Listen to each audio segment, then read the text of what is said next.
question that popped in as I was seeking to powder my nose. A question came in, and the question is this, an excellent question actually. Is forgiveness always a single act which leads to enduring freedom? Sometimes my experience has been that I have thought I had sincerely forgiven someone and left it with the Lord, but resentment slowly creeps back with time, perhaps due to the weakness of the flesh or the influence of the world. As God makes me aware of this, so I return to that place of forgiveness and let go again. And it almost feels like forgiveness can be a journey with setbacks on the way. I think, again, your question is sort of answered by yourself. And I think the observations I would completely agree with and concur with. I think the real acid test here is the heart. So if the heart, if we believe that resentment is coming back in, or perhaps antagonism towards that person is creeping back in, then actually the safety valve for me is bring that back to the Lord and say, Lord, help me. I'm experiencing feelings and emotions, and I don't want that to lead me back to a place of unforgiveness if I'm not sure I'm there, or if I believe maybe I am slipping back into unforgiveness, then please help me. I think I told the story of my daughter writing to two people. And the reason that was an interesting one for us was because we thought she had sort of settled that issue a little while previously, but clearly whatever went off at that conference showed her it wasn't quite settled. She hadn't quite let them go, hadn't quite released them.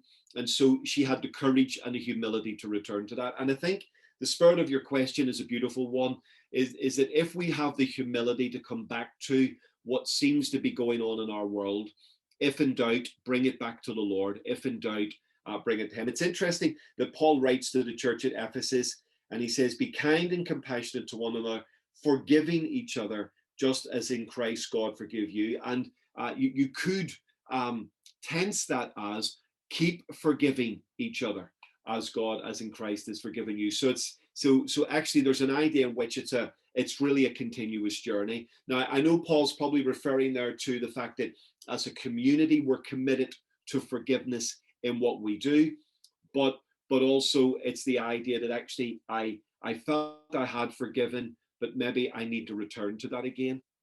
Or a person does something that reawakens or hurts us again or offends us again in the area that we thought we were over, and so we come back to that. And I suppose that's the spirit of the answer that Jesus gives to Peter last night when we were talking about how many times should I forgive someone who offends me? How many times should I sort of keep going over the old ground? Surely there's got to be a limit where I go stop. And actually Jesus just says keep going. So you get there the possibility that we can be re-offended by the same person, or even by potentially the same offense. So I think you've answered your question. The spirit of my heart would be absolutely. We've all been in those places where we thought we had resolved it, but for one reason or another, it's back on the radar. And therefore, if in doubt, bring it back to the Lord, bring it to the foot of the cross and say, Lord, please help me so that I can forgive these people and so that I can remain free. What we don't want is to be released and then rebound by an issue that we believed we had conquered. So absolutely, I think your reflections are very valid, and as I say, I think you've answered really your own question. So I hope that encourages you, affirms you, and confirms maybe what your thoughts were. And certainly that has been, I think, both a biblical understanding of mine as well as an experiential experience in my own journey. So thank you. Well done. Bless you. Well, with your permission, what I want to do is just bring this into land. And we're going to sort of continue with the idea of reconciliation under the heading of freedom and fracture, and the tension that we're managing between the idea that we've looked at forgiveness and reconciliation are two different ideas, though they often sit closely together, and in a gloriously ideal world, we might want to see one lead to the other. And certainly that's the appeal of the gospel. Our transgressions have been cancelled and God wants to be reconciled to us. And that's certainly the trajectory of the letter of Philemon. Cancel his debt, receive him as a brother, not as a slave. And so Paul is hoping that Philemon's willingness to forgive will lead to a conciliation on his part, and that Onesimus's willingness to humbly accept that he has offended his master and his brother now in the Lord would lead also to conciliation. So that's clearly the trajectory of what's going on there. But of course, it doesn't always happen. And we need to come to terms with that at both a theological and a experiential level in the context of this. I think one of my nervousnesses and concerns often for the church is there's such a drive towards reconciliation. You know, we believe that that's the ultimate goal in many cases, that actually we rush the process. And I've seen that happen pastorally over and over again. We want people to be right. And I quickly learned that my job as a pastor was not to create a world where everyone was at peace, because that's impossible. My job as a pastor was to give people the tools to negotiate conflict. And actually, I think that's a better idea when it comes to my role. If I'm trying to keep everybody at peace, then I'm trying to do something that ultimately I think is very, very difficult. But also that drive to keep everybody at peace will ultimately push people into conciliatory conversations for which they're not ready or they're not equipped. I think it's better to teach people how to manage conflict, how to negotiate with one another, how to deal with those issues of conflict, rather than try to cover them up or force them under a carpet or rush them out the door as quickly as possible. If I've learned anything by growing up in a family and by raising a family, is that actually conflict is normal. And in some ways, good conflict is necessary. But actually, the issue is not conflict. The issue is how we are managing often that conflict and how we are dealing with the consequences of that conflict. And I've seen over and over again a rushing of this process. Okay, you need to forgive him. Let's just get this done. Okay, let's pray now, forgive him now. And actually, people need to be given freedom and space so that when they come to forgive, cancel the debt, or when they come to send away the offense, they are doing it authentically and they're doing it because they believe it's the right thing. And it's the same with reconciliation. If we force reconciliation, we can end up with something worse than we had even at the beginning. We end up with something where two people are sort of jammed together, but they're not really joined together. And that can be a very, very, very, very dangerous thing, because they're now forced into the same space, into the same context. Everyone assumes because they're together, actually, this situation's now okay. So we take our eyes off it, we walk away, but actually nothing's been resolved. And if nothing is resolved, then actually all we've done is delay the next argument. This is going to explode again, and this is going to carry on. And what's really interesting with Paul, Onesimus, and Philemon is that you get the impression of the way the letter is framed and the context in which it is written, that Paul has not even rushed to write this letter. I think there's a sense in which Paul has waited for the right moment in which to write this letter to Philemon in order to be able to position Onesimus properly, and in order to help Philemon come to terms with what has happened. So one of the things we mustn't do is rush either process, rush either the sense of coming to a place of genuine, authentic forgiveness, or coming to a place where I am ready to go on the journey of conciliation. I'm ready to do that. If we're not ready to do it, then actually we should be honest and say, I am not ready to do this. I'm not ready to forgive.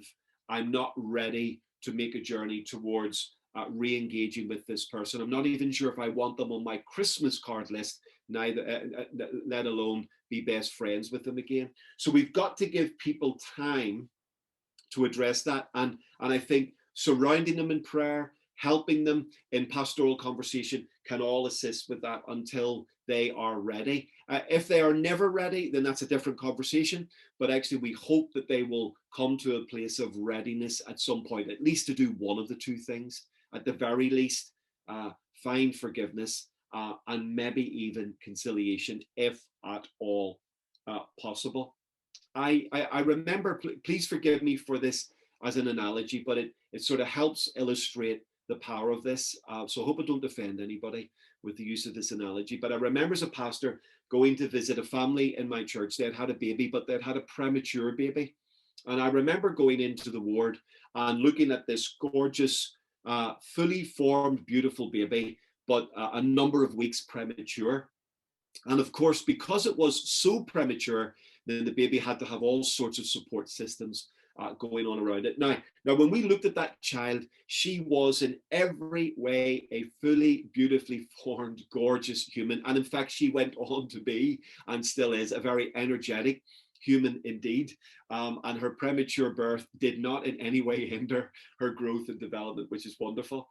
But as I looked at her, I saw the paradox of the moment. Here is a human that was born too early, in a sense, and without the support systems around it, this human theoretically or potentially may not survive, and therefore needs a tremendous amount of work and energy and effort.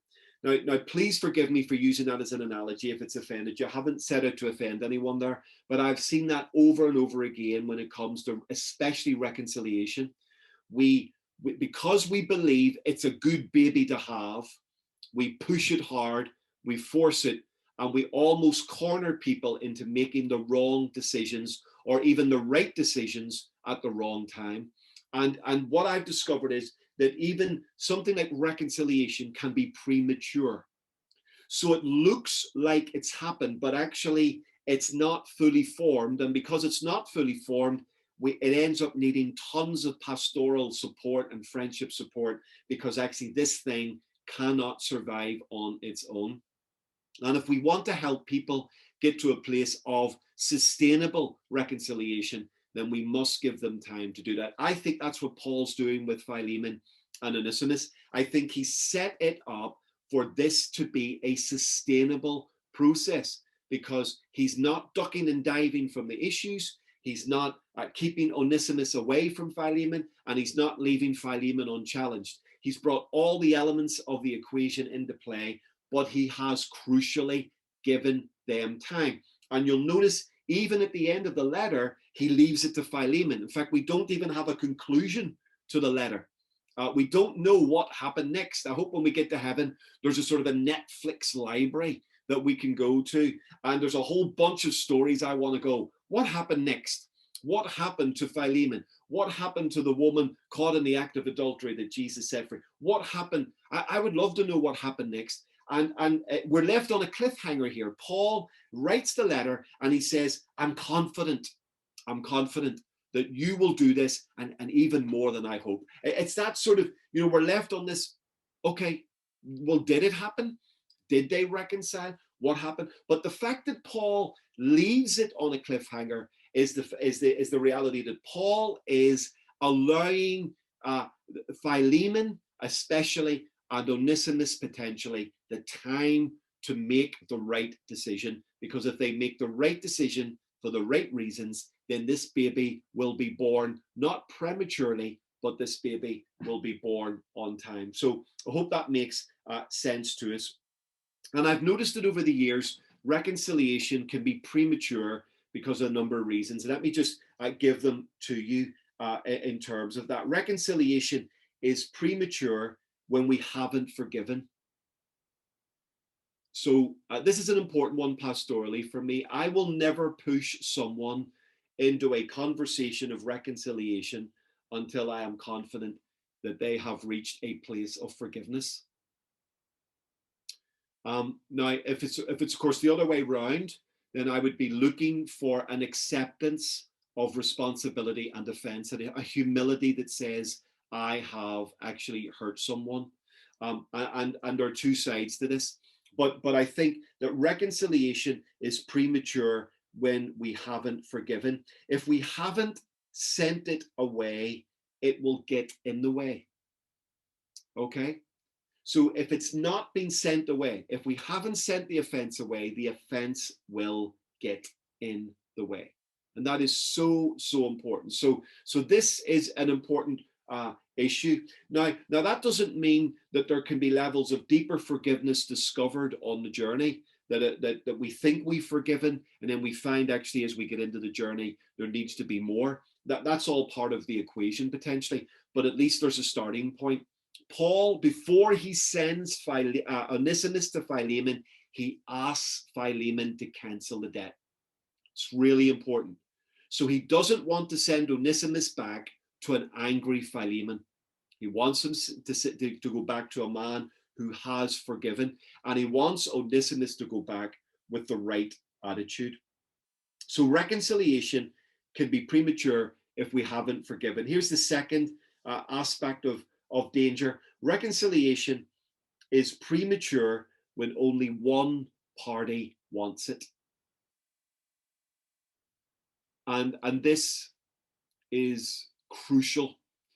If we're going to find true, sustainable, life-giving reconciliation with someone that we have had a fracture with, then we've got to recognize that both parties want to get this back. If only one party wants it back, it's never going to work for many, many reasons, of course, and you can think of more reasons than I can, but one of the most powerful reasons is that a person who wants it is always at the mercy of the person who doesn't. Love makes us vulnerable to manipulation. And actually the irony of it is, if I want reconciliation and somebody doesn't want reconciliation, the danger is that I'm prepared then to do absolutely anything to get that reconciliation. And I'm prepared to give away things I shouldn't give away. And I'm prepared to do things I shouldn't do in order to get that person's affection back. And of course, that's deeply, deeply, deeply dangerous. Some of you have seen that and experienced that. I've certainly seen that in very abusive contexts. I've seen one party absolutely want to make a relationship work that is fundamentally abusive, but the other party is not willing to accept their role in the abuse, and therefore the person being abused is subjected even more to the abuse because they desperately want to save that marriage or that relationship, and therefore they're going further than they need to go. They're doing more than they need to do, and they're giving away more than they need to give away. And that's a very, very dangerous situation. It's not the only reason, of course, but it's the one I've seen most commonly. And so reconciliation is premature when only one party wants it. Both parties have got to want this. Onesimus has got to want to go back, and Philemon has got to want to have him back. And if that is at least the beginning point, then there's a chance. Now, it could be Onesimus goes back and Philemon has a go and they try to fix it and it's not fixable, and they end up then agreeing to disagree on their lives and parting company. But at least they've been able to have a go at it authentically because both of them started the process wanting it to work. And if we start both of us wanting it to work, we want the outcome to be a restoration of what has been lost, then we've got a chance. The third issue is this, that reconciliation is premature when we won't face the issues that caused the pain. Now, this is so, so important, and I have seen beautiful Christians over the years in desperation to be reconciled. They go easy on the issues that caused the fracture in the first place. Now, let me just introduce a tension here. There is a tension between forgiveness and justice. It is possible to forgive someone but still hold to principles of justice and righteousness, and actually say, look, I've forgiven you, but if we're going to be reconciled, the issue and the principle of justice and righteousness that was violated cannot be ignored. We must revisit that if we are to be reconciled again. Okay? Now there's a sense in which I can forgive you, even though the principle of righteousness and justice has been decimated, I can still forgive you because that's my decision and I'm releasing myself from the offense. But if I want to re-engage with you, we cannot ignore the issues that created the offense in the first place, whatever it was and whoever caused it. Whether it was both parties or one, we cannot ignore it. So imagine Onesimus returning to Philemon and like nobody mentioning the fact that number one, he ran away and he's a slave and he shouldn't have done that. And number two, he probably stole some money on the way out the door, which is the intimation that Paul has. Imagine like, Philemon Onesimus just goes back to work or even, re-engages with the other servants and slaves. And it's like everyone ignores the issue. Now, you can ignore the issues and that's fine, but you can't ignore the issues and hope to be reconciled. So many lovely Christians, in a misunderstanding of forgiveness, jettison the issues of righteousness and justice when it comes to reconciliation. And I want to encourage you, don't be quick to do that. If there is something fundamental at stake or something fundamental at the heart of the breakdown, that has to be addressed if we're going to find a way back together again. And until that is acknowledged and until that is addressed, and that's why sometimes we'll need a third party or maybe, a fourth party in the room to help us with that. Until that is done, actually, we cannot truly be friends again or whatever we're hoping to achieve together, colleagues or even just acquaintances. So to ignore the truth is to derail conciliation, in my opinion. Now, again, you paid your money, you take your choice on this. Feel free to throw any of this in the bin and disagree with me. But this has been both my biblical experience, I think, and my pastoral experience. If you ignore the truth, you will derail conciliation. We cannot truly be reconciled while ignoring the truth at the heart of the issue. And we must face it before we dismiss it. So we have to face the issue and then we can go, right, we've dealt with that, it's out of the room. But until we've dealt with it, it's in the room. Now, whether it's mentioned or it's not mentioned, it's an elephant, it's in our room. And actually, it's never going to leave that room until we address it. Once we face it, then we can dismiss it. If we do not face it, it's always going to remain in the room. I hope that makes sense to you as you're thinking about that. And just think about that with Philemon in the way Paul writes the letter. Paul writes the letter so that the elephant is not ignored. He puts the elephant right in front of the room and he forces both men to confront the issue. And eventually that's going to have to happen in a face-to-face conversation. The next issue is that reconciliation is premature when our feelings dictate to the truth. When our feelings dictate to the truth. Okay, so going into any attempt at reconciliation when our emotions are either unchecked or not understood and led by the truth will generally lead to chaos and even more pain. If I let my emotions lead the conversation, then the danger is it's going to lead me to chaos and we're going to end up in some more difficulty. Now, my emotions are real. I'm not ignoring my emotions, and we shouldn't ignore our emotions. But when it comes to the conversation of conciliation, we don't want to.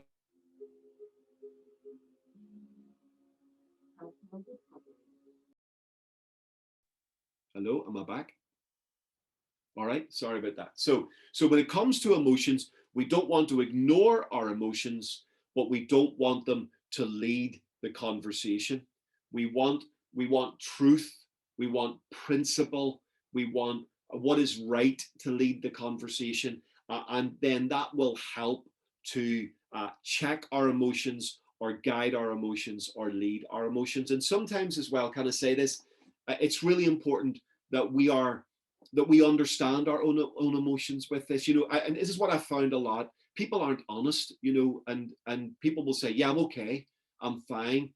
No, I'm over it. No, I'm really calm about this. And then we start the conversation and it's clear they're not calm, they're not over it. Actually, their blood pressure's running hot and high, and their head's about to explode.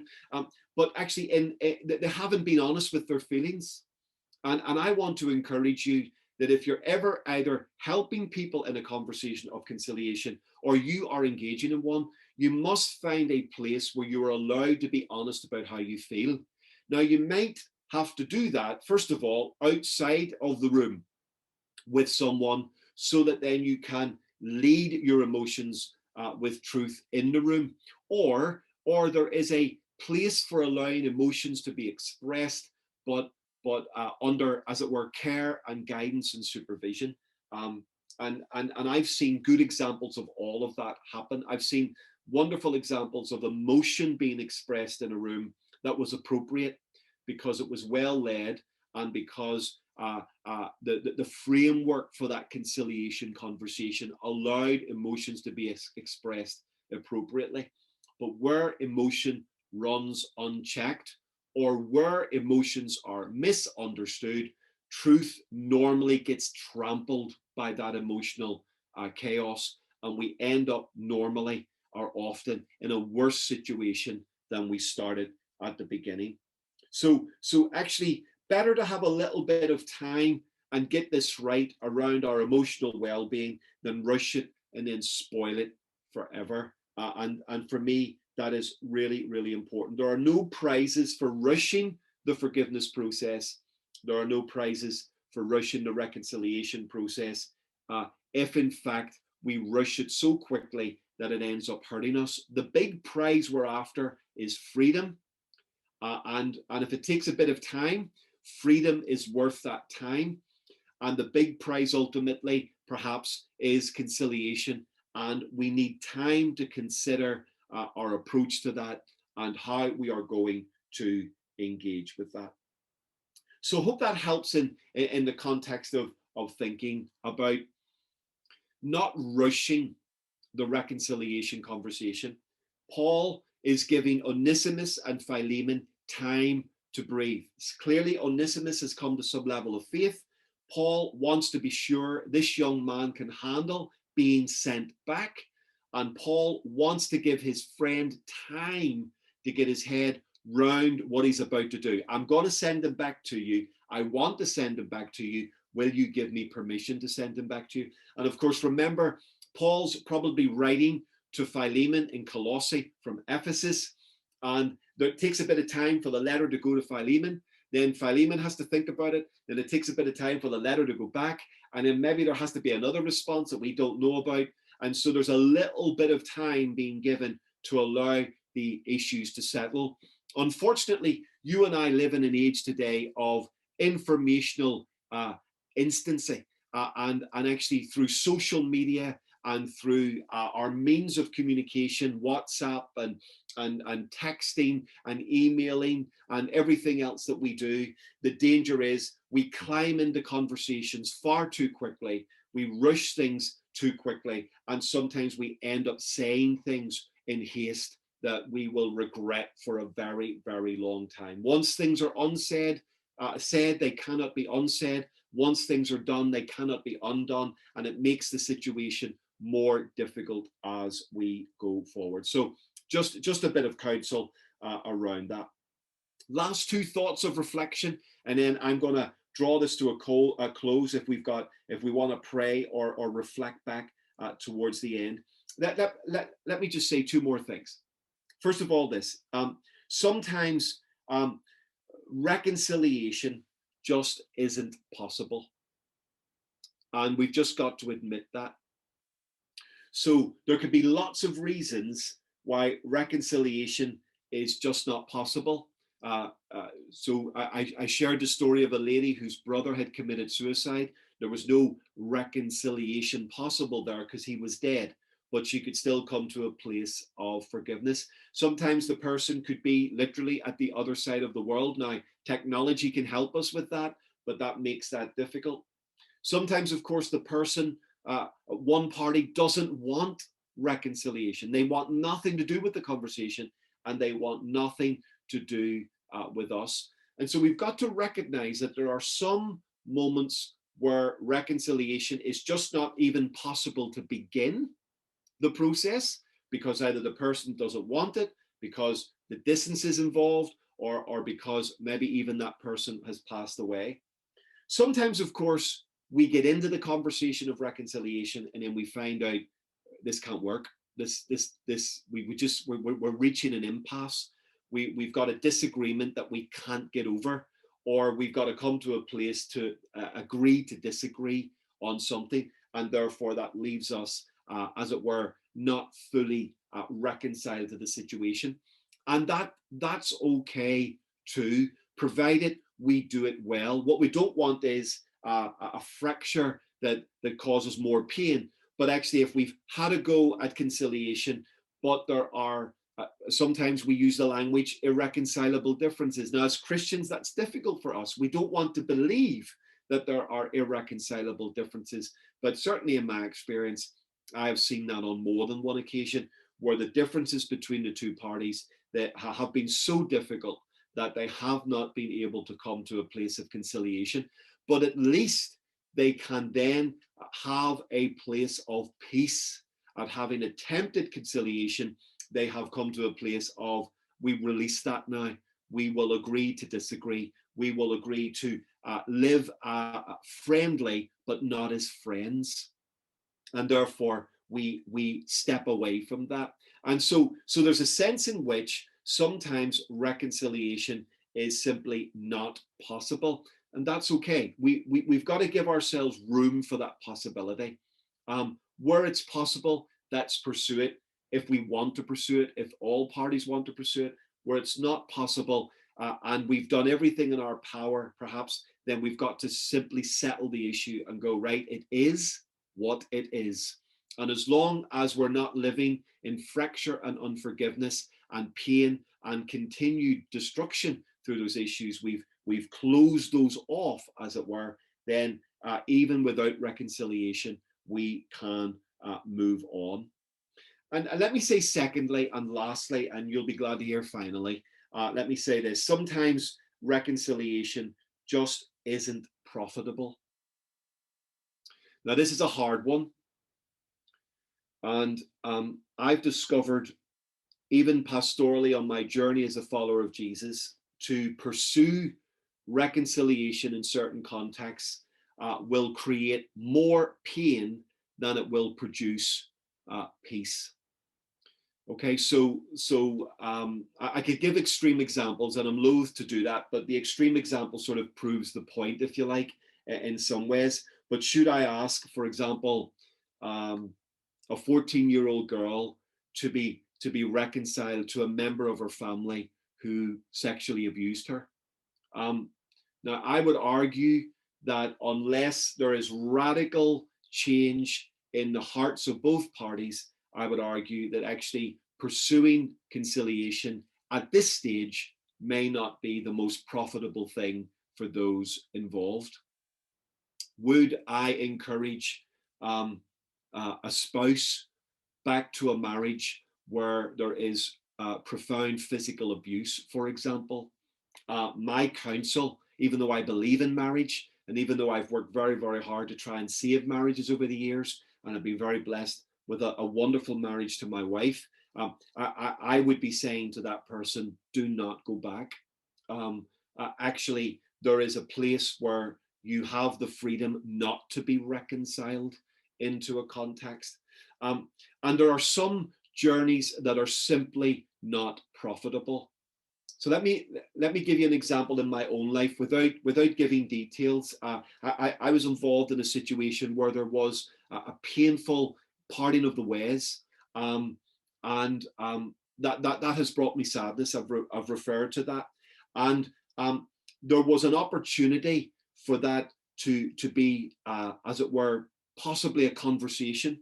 But what became apparent to me was that people wanted the conversation without addressing the core issues that had created the fracture in the first place.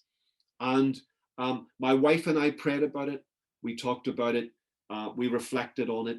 And I made the decision I did not want to pursue conciliation on that basis, because for me it was not authentic conciliation, and what it would end up with is more pain for everybody involved, and we would never really get to what we thought we wanted to get to. Actually, at the moment, we're in a position where everyone can get on with their lives. No one is being hurt.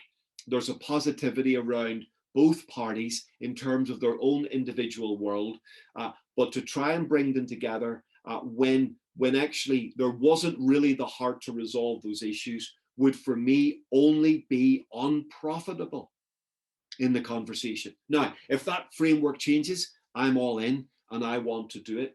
But there are examples of even with the best will in the world and the best desire in the world, there can be moments where pursuing conciliation is not a profitable thing to do at this moment. Now, in a year's time, in 5 years' time, that may change. In 6 months' time, that may change. But actually, to pursue it simply because we say, well, it's the right thing to do, absolutely. In the spirit of the New Testament, it's the right thing to do. But actually, if we do it in the wrong way, and we do it for the wrong reasons, and we force people into it, we can end up with more damaged people at the end of that process than healed people. Now, on the books, it says they are reconciled, but in reality, we have created the groundwork for more fracture. And so just think about those things. These are my reflections with you. I think there are issues at the heart of the letter with Paul to Philemon. I think Paul is managing very, very difficult issues. He's got one of his dearest friends, his brother, and his fellow worker in Philemon. He's got his son in the faith in Onesimus, and he's trying to manage the bringing of these two people together. The one thing he's trying to achieve is freedom and forgiveness for both of them. If he could achieve conciliation, that would be even better. But he has to be careful not to force something that is not ready to be had, because he could end up with the worst scenario in the long run. Forgiveness gives us personal freedom, but reconciliation can lead to relational wholeness. But we must be committed to both things in order to enjoy the fullness of that. Now, we ask the question, maybe when we come to the end of this letter, did Onesimus go home? Did he return to Philemon? Did Philemon receive him? Well, if we're going to rely on the biblical text, then we have no real way of knowing what happened there. And it could be that Paul sent him back and everything worked out. What we do know, which is very, very interesting, is that a number of years later, around about 50 years later, the bishop of Ephesus was a certain Onesimus. Now, that could be a pure coincidence, or it's one of two things have happened. Either the Onesimus in this story actually did return. Perhaps Philemon did rise above his rights, did rise up to a higher call, and not only received this young man, but invested into him, and maybe even gave him his freedom so that he was no longer a slave, which he would have had the power to do. And so maybe that Onesimus of Ephesus, the bishop, was this Onesimus. And maybe there is a beautiful end to this wonderful and challenging story. Or even if it's not the Onesimus in this story, what's really interesting is that somehow that name is worthy of someone in that context. You know, it's like the name Judas. No one calls their baby Judas because of the association with that name. If a name receives some sort of honor, then we tend to name our children in that direction. And you can always tell, you know, who were the pop stars by the names of certain kids at school, can't you? Or you know, who was on Love Island or something by the names in your classroom. So actually there's that sense in which if the bishop of Ephesus was Onesimus, it's either this Onesimus or maybe this young man became something so powerful that he in turn created such an influence that that later on others took his name and actually were honored to take that name. It's a wonderful, wonderful letter. It's one of Paul's most personal letters. It's tender, it's beautiful, yet it is also interwoven with a challenge to the corporate, a challenge to the fellowship, a challenge to the wider Christian community, and a challenge even to us in the 21st century. It has at its heart an intimate personal relationship, and yet it has at stake the corporate well-being of the church community. If we can grapple with the issues at the heart of the letter of Philemon, the issues between Onesimus and Philemon, if we can embrace the spirit of Paul in being perhaps the man in the middle, the person in the middle who helps negotiate these conversations, then potentially the Christian community can model something truly dynamic and truly world changing. Offense will always come, but we respond to that offense with forgiveness. Fracture is almost inevitable in human relationships, but we want to respond to fracture with a desire, if possible, to bring conciliation. And I leave you with these words as I bring this to a close. Paul concludes his words to Philemon by saying this: confident of your obedience, I write to you, knowing that you will do even more than I ask. And as I leave you, I want to say in the spirit that Paul said to Philemon, confident of your obedience. Are these things easy? Absolutely not. We wouldn't need to obey if they were easy, if they were natural. These are challenging issues in all of our lives, and they will never go away until either the day we die or the day that Jesus returns and takes us back to our eternal home with him. But Paul says, confident of your obedience, knowing that you will do even more than I ask. I pray that maybe something that we've shared over the last 3 nights will become a revelation to each one of us, a reminder to each one of us, and an affirmation to each one of us, so that we can go forward and pursue freedom through the avenue of the glory of forgiveness. God bless you all. It has been an honor to serve you and an honor to reflect with you. In Jesus' name, amen.